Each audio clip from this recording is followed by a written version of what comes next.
আসসালামু আলাইকুম প্রিয় শিক্ষার্থী ভাই ও আপুরা, আশা করি সকলেই ভালো আছেন। আজকে আমি আলোচনা করব 18তম শিক্ষক নিবন্ধনে যারা পাশ করেছেন ভৌত বিজ্ঞানে। আপনারা জানেন যে আপনাদের রসায়ন এবং ফিজিক্স এই দুইটা সাবজেক্টে 50-50 100 নাম্বার রিটেন থাকে। আগে যদিও ফিজিক্সের জন্য আলাদা ছিল, কেমিস্ট্রির জন্য আলাদা ছিল, কিন্তু এইবার নতুন সিলেবাস হওয়ায় রসায়ন 50 এবং পদার্থে 50, এই টোটাল 100 নাম্বারে পরীক্ষা দিতে হবে। এবং এখানে প্রত্যেকটি বিষয়ে 5টি করে সৃজনশীল থাকবে, মানে 5টি প্রশ্ন থাকবে, 5টির উত্তর করতে হবে, কোনো অপশনাল থাকবে না। এই সিস্টেমটা টোটালি নতুন। তো এরই ধারাবাহিকতায় আমি আজকে আপনাদের সাথে আলোচনা করব 17তম শিক্ষক নিবন্ধনের রসায়ন অংশের যে লিখিত প্রশ্ন ছিল তার মধ্যে একটি প্রশ্ন নিয়ে। এইভাবে আমি প্রতিদিন একটি করে ভিডিও আপলোড করব এবং এক একটি প্রশ্নের সমাধান দিব। তো চলুন আজকে যে প্রশ্নটি সমাধান করব সেটি দেখে নেওয়া যাক। এই যে যে প্রশ্ন দেখতে পাচ্ছেন স্ক্রিনে, এটা ছিল 17তম নিবন্ধনের একটি প্রশ্ন, যে উদাহরণ সহ অম্ল ও ক্ষারকের প্রোটনীয় মতবাদ ব্যাখ্যা করুন।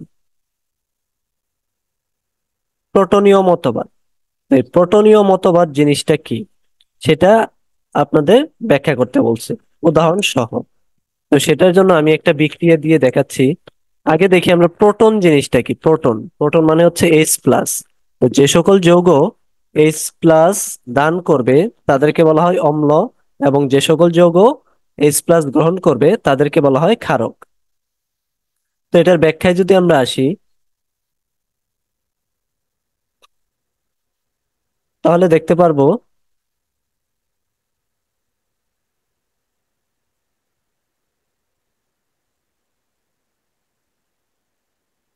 এখানে দেখতে পাচ্ছি, আমি এক্সাম্পলটা খেয়াল করেন, এক্সাম্পলটা দেখলেই হবে। যে কি বলেছিলাম, যে যে সকল যৌগ H+ দান করে, আমরা দেখি এই যে HCl কে একটা হাইড্রোক্লোরিক অ্যাসিড, এখানে H+ আয়ন আছে আর হচ্ছে ক্লোরাইড। তো এই অ্যাসিডটা যদি এই H+টাকে দান করে দেয় তাহলে আমরা এই যৌগটাকে একটা অ্যাসিড বলতে পারবো। তো এই HCl পানির সাথে বিক্রিয়া করে দেখেন, এই যে এখানে হাইড্রোনিয়াম আয়ন গঠন করছে। হাইড্রোনিয়াম আয়ন H2 এর সাথে আরো একটি হাইড্রোজেন যোগ হয়ে H3O, যেটাকে বলা হয় হাইড্রোনিয়াম আয়ন।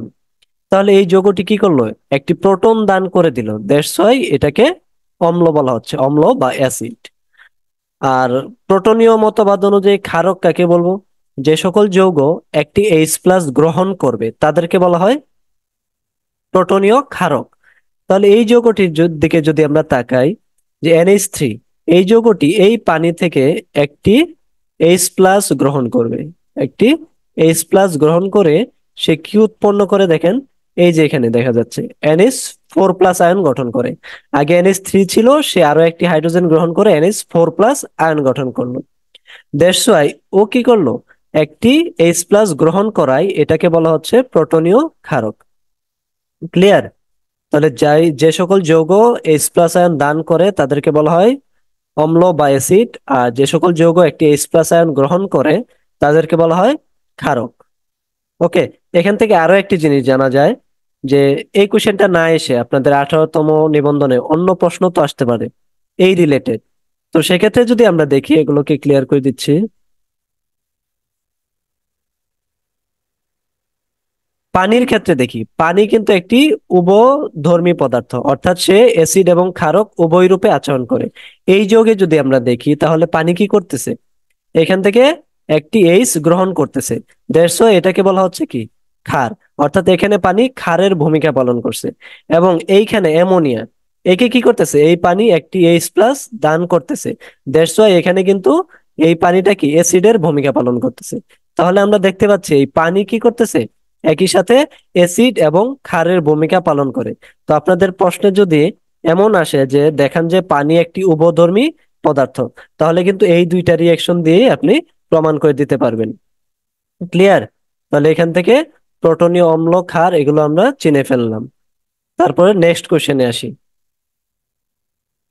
নেক্সট কোশ্চেনটা ছিল বাফার দ্রবণ।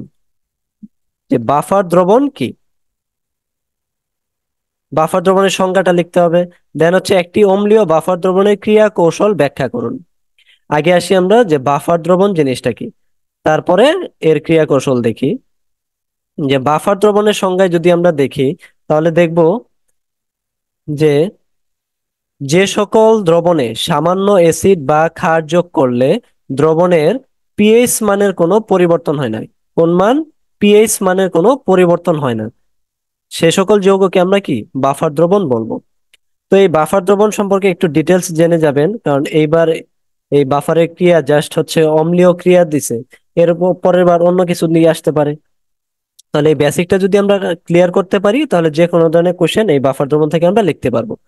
তো প্রথমে আসি যে বাফার দ্রবণ হচ্ছে দুই ধরনের। বাফার দ্রবণ দুই ধরনের, একটি হচ্ছে অম্লীয় বাফার আর একটি হচ্ছে কি ক্ষারীয় বাফার। তো আমরা যেহেতু এখানে একটা প্রশ্ন সলভ করতেছি, তো এখন শুধু আমরা অম্লীয় বাফারের দিকেই মনোযোগ দেব। তো অম্লীয় বাফার তৈরি হয় একটা দুর্বল অম্ল, অর্থাৎ দুর্বল অ্যাসিড এবং সেই অ্যাসিডের লবণের সাথে। এখন দুর্বল অ্যাসিড কোনগুলো, এগুলো আমরা চিনব কি করে? তো এই যে যে এক্সাম্পলটা আমি লিখেছি, CH3COOH, এটা বিয়োজিত হয়ে CH3COO মাইনাস আয়ন গঠন করবে এবং H প্লাস আয়ন গঠন করে। তো যে সকল যৌগ জলীয় দ্রবণে এই H প্লাস আয়ন দান করে বা তৈরি করে, তাদেরকে আমরা অ্যাসিড বলি। তো যেহেতু এই যৌগটি একটি অ্যাসিড, দ্যাটস ওয়াই এটা কি H প্লাস আয়ন তৈরি করেছে, তাহলে এইটাকে আমরা অ্যাসিড বলতে পারি। এখন এটি দুর্বল অ্যাসিড না সবল অ্যাসিড, এইটা হচ্ছে চেনার বিষয়। তো দুর্বল অ্যাসিড গুলো আমরা কি করে চিনবো? যে সকল যৌগ H প্লাস আয়ন করবে তারা অ্যাসিড, এবং যে সকল যৌগের মধ্যে সি থাকবে, সি অর্থাৎ কার্বন থাকবে, কার্বন যুক্ত যে সকল যৌগ H প্লাস আয়ন তৈরি করবে সেগুলোই হচ্ছে কি দুর্বল অ্যাসিড। যেমন এর নাম হচ্ছে ইথানোয়িক অ্যাসিড, এটি একটি দুর্বল অ্যাসিড, এখানে কার্বন রয়েছে। সেম ভাবে আমরা যদি দেখি H2CO3, H2CO3, এটা কি একটা অ্যাসিড, দুর্বল অ্যাসিড। কেন এটা অ্যাসিড? আর দুর্বল অ্যাসিড গুলোর মধ্যে এই উভমুখী চিহ্ন ইউজ করা হয়। এই যৌগটিকে যদি আমরা ভাঙি তাহলে পাবো H প্লাস এবং কার্বনেট মাইনাস, H+CO3 মাইনাস। তাহলে এইটা কি একটা অ্যাসিড। তাহলে এই অ্যাসিডটি কি হবে, দুর্বল না সবল? তো অবশ্যই এটি দুর্বল অ্যাসিড হবে, কারণ এখানে কি এই যে কার্বন রয়েছে।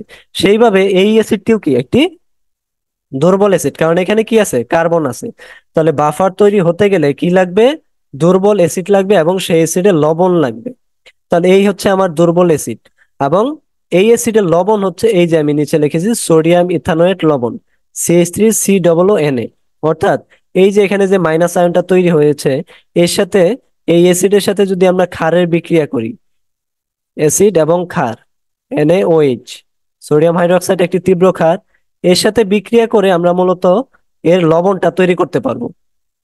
এই যে আমি এখানে দেখাচ্ছি, এই সোডিয়াম, এই যে এখানে সোডিয়াম হচ্ছে প্লাস আর হাইড্রোক্সিলটা হচ্ছে কি মাইনাস।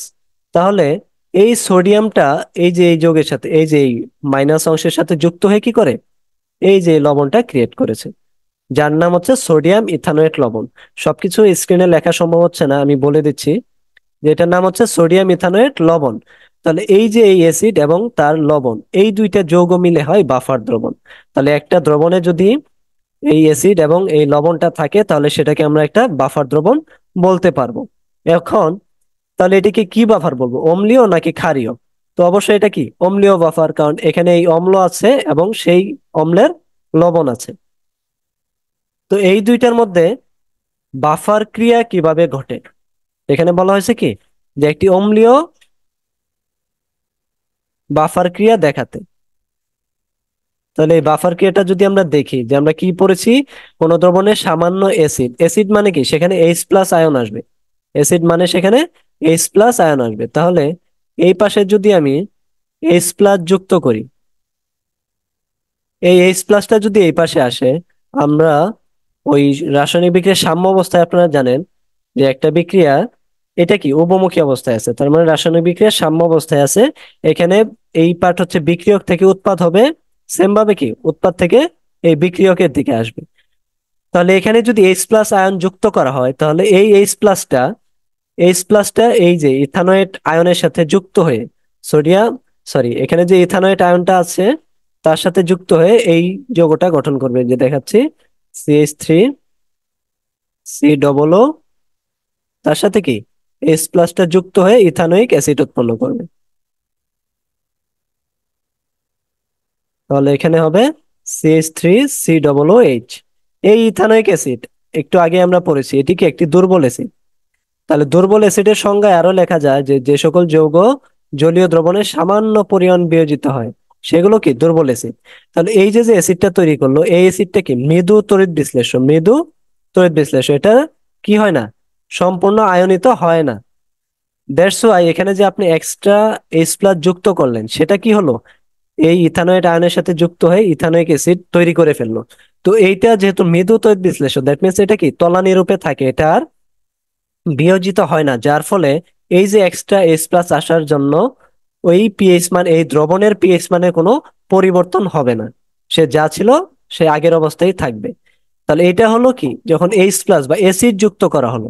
এখন যদি আমি OH যুক্ত করি, OH মানে কি ক্ষার, সেক্ষেত্রে কি হবে, যে এইখানে যদি OH দিলাম আমি, এই OH যুক্ত করাতে এই যে অ্যাসিডের H+ আয়ন তৈরি হয়ে আছে, তাহলে এই H+ এর সাথে OH টা যুক্ত হয়ে উৎপন্ন করবে কি পানি।